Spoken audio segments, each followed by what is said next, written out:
1821-ci ildə Moskva şəhərində Fyodor adlı bir oğlan anadan oldu.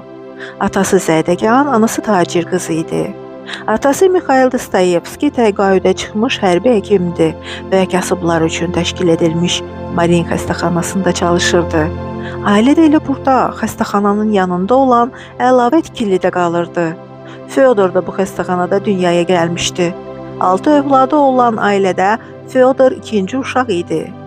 Ata uşaqları ciddi tərzdə tərbiyə edirdi. 4 yaşından onlara oxumaq yazmağı öyrədirdi. Fyodor elə uşaqlıqdan xəstəxanada baş verən insan faciələrini görürdü. Fyodorun epilepsiyası vardı. Sonra Fyodor və qardaşı Mikhail pansiyona daxil olub təhsil almağa başladılar. Pansiyonda Fyodor çox ciddi və çalışkan şagird idi. Anası Mariya Fyodorovna Dostoyevskaya kiçik övladlarını götürüb Starovaya kəndinə getdi. Qadın elə orada 37 yaşında vərəm xəstəliyindən vəfat etdi. 1837-ci ildə ata Fyodor və Mikhaili götürüb Peterburqa apardı. Orada qardaşlar mühəndis uçilişinə daxil oldular. Mikhail Dostoyevski özünə bir neçə kənd almışdı. Xanımı vəfat etdikdən sonra isə o çox içki içir və kəndlilərlə özünü aqressiv aparırdı. Fyodor artıq onu sevmirdi. 1839-cu ildə isə kəndlilərlə mübahisə zamanı atası Mikhail Dostoyevski əsəbləşib ölmüşdü. Bəlkə də kəndlilər onu qətlə yetirmişdilər. Öncələr atasının ölümünü arzulayan Fyodor depressiyaya düşdü. Vicdan əzabı çəkməyə başladı. 1843-cü ildə Peterburqun hərbi mühəndis uçilişini bitirdi. Xidmətə başladı. Lakin o hərbçi olmaq istəmirdi.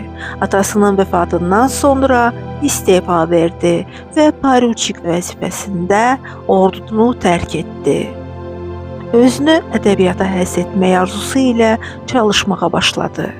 Onun İlk dərc etdiyi Bədbəxt İnsanlar əsəri çox məşhur oldu. Ziyalılar Fyodor Dostoyevskini yeni Gogol adlandırırdılar. Oxucular onun sonraki əsərlərini də rəğbətlə qarşıladılar. Fyodor Dostoyevski liberal fikirlər iləri sürən məclislərə getməyə başladı. 1849-cu ildə isə onu həbs etdilər. Fyodor Dostoyevski 8 ay qəsrdə həbsdə qaldı. Orada yalnız bir kitab vardı və Dostoyevski onun hər kəlməsini əzbərləmişdi. Liberal qrupun 20 üzvü ilə birlikdə Fyodor Dostoyevskiyə ölüm hökmü oxundu. Onlara sıraya düzdülər. Lakin Çar 1. Nikolay ölüm cəzasını sürgünlə əvəz etdi. Bu öncədən nəzərdə tutulmuşdu və onlara Çarın necə mərhəmətli olmasını göstərməli idi.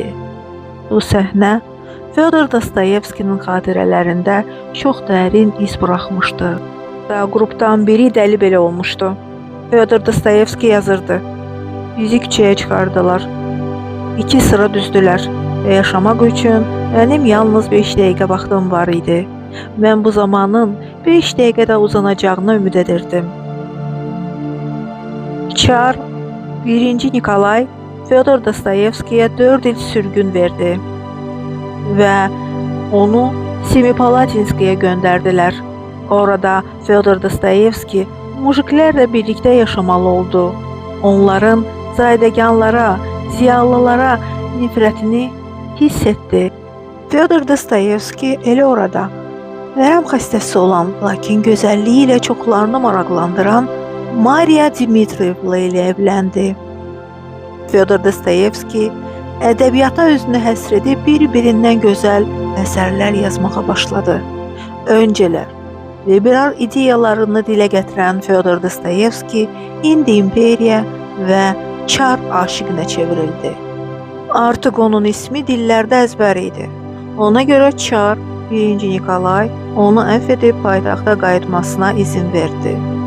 Hərbidən istifa verən Fyodor Dostoyevski o vaxtlar çox tanınmış Polina Suslova ilə eşq macərası yaşadı. Xaricdə olan Fyodor Dostoyevski Polina Suslova ilə görüşüb ona aşiq oldu. Alina Suslova atasının pulunu xərcləyirdi.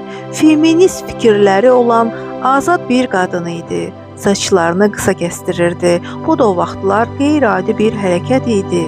Sevgililər gizlincə görüşürdülər. Lakin bu eşq həm də əzab və işgəncə idi. Xüsusilə gənc qadın Fyodor Dostoyevskini incitməkdən ləzzət alırdı. Xanımı ağır xəstə olduğu üçün Fyodor Dostoyevski onu boşamırdı. Buna görə Polina əsəbləşirdi. Yazıcı ilə küsür, gah da barışırdı. Məşuqəsi ilə yanaşı Fyodor Dostoyevskinin bir ehtirası da vardı. O qumar oynayırdı. Demək olar ki, əsərlərindən gələn bütün pulu qumarda uduzurdu. Sonra qohum və tanışlara məktub yazıb onlardan pul istəyirdi. Ağır xəstəlikdən sonra Fyodor Dostoyevskinin birinci xanımı Mariya Dmitrievna vəfat etdi. Bu izdivac 7 il çəkmişdi və onların övladları olmamışdı. Qadın öləndən sonra Fyodor Dostoyevski sevgilisinə evlənmə təklif etdi. Lakin Polina Suslova yazıçıya yox cavabı verdi. Dedi ki, güya o başqa birisini sevirmiş. Bu da yalan idi. Qadın yalnız ona əzab vermək üçün belə demişdi. Bir müddətdən sonra Fyodor Dostoyevskinin Polina Suslovaya olan həvəsi və qumara olan marağı ölüb getdi. O çox məşhur bir yazıcı idi. Nəşriyyatçılar onu tələsdirirdilər. Ona görə yazıcı özünə Anna Grigoryevna adlı bir köməkçi qadın tutdu.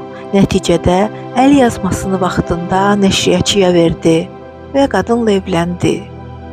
Anna Grigoryevnanın 20 yaşı vardı. Bu izdivacdan Fyodor Dostoyevskinin 4 övladı oldu. Fyodor Dostoyevski 1881-ci ildə vəfat etdi.